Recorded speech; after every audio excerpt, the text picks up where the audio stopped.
गेल्या महिन्यामध्येच वर्तमानपत्रामध्ये बातमी वाचली होती की आपल्या NRC कंपनीत जी पहिले कामगारांसाठी NRC कंपनी होती ती बंद करून आता तिथे नवीन सिमेंट फॅक्टरी बनवण्याचा घाट या अदानी कंपनीने इथे घातलेला आहे।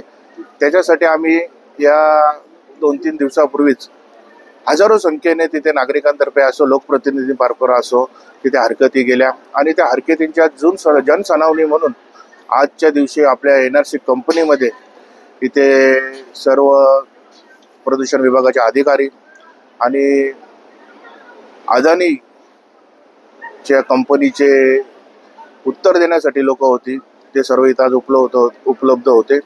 खरंच मी या सर्व परिसरातील सर्व भूमिपुत्र असो, सर्व नागरिक असो, सर्व पक्षातील कार्यकर्ते असो, पदाधिकारी असो, सर्वांचं अभिनंदन करेल का सर्वांनी एकत्र होऊन आज या सिमेंट फॅक्टरीला इथे विरोध केलेला आहे।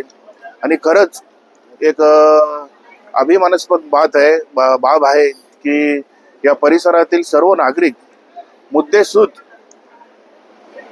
जे हरकती आहेत, जे मुद्दे आहेत आणि का विरोध करायला पाहिजे त्या पद्धतीमध्ये आज इथे उपस्थित होऊन फायटिंग करून त्यांनी प्रशासनाविरुद्ध इथे जनजागृती केलेली आहे। तसेच आम्ही सुद्धा बोलताना सांगितलं की कल्याण डोंबिवली महानगरपालिका ही एक स्मार्ट सिटी म्हणून हिची निवड झालेली आहे। अशा स्मार्ट सिटीमध्ये आणि अशा लोकवस्तीमध्ये असा प्रोजेक्ट राबवणे म्हणजे लोकांच्या जीवाशी खेळणेच आहे। हे सर्व त्यांना आम्ही या माझ्या लिखितमध्ये असो आणि जनसुनावणीच्या वेळी बोलण्यामध्ये असो सर्व तेथील अधिकाऱ्यांना आम्ही निर्देशनास आणून दिलेले आहे। तसेच माझा कामगार वर्ग आहे जो वर्षानुवर्ष NRC कॉलनीमध्ये राहतो आणि त्यांचे सुद्धा देणी दिलेली नाहीत, त्यांचे सुद्धा वाद चालू आहेत आणि इथे हा प्रोजेक्ट राबवून त्यांच्याशी पण जीवाशी खेळलेच आहेत। तरी या सर्व पुढची भूमिका अशीच असणार की सर्वांनी एकत्र होऊन आम्ही हा लढा देणार।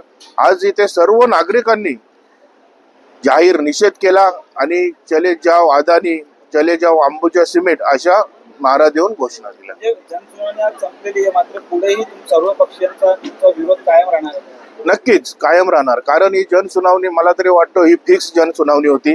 कारण पर्यावरणाचे अधिकारी आणि त्यांचे जे अदानीचे जे कोणी प्रतिनिधी होते हे कोणत्याही प्रकारचे स्पष्ट उत्तर देत नव्हते, समाधानकारक उत्तर देत नव्हते। तिथे आम्ही स्पष्ट आक्षेप घेऊन पर्यावरणातील सर्व अधिकाऱ्यांना निदर्शनास आणून दिले की या स्पष्ट यांची उत्तरं असमाधानकारक आहे आणि त्वरित तुम्ही ह्या गोष्टी आहेत या सर्व शासनापर्यंत पोहोचवा आणि हा प्रोजेक्ट कसा रद्द करता येईल याच्यावर तुम्ही स्पष्ट लोकांना सांगावे।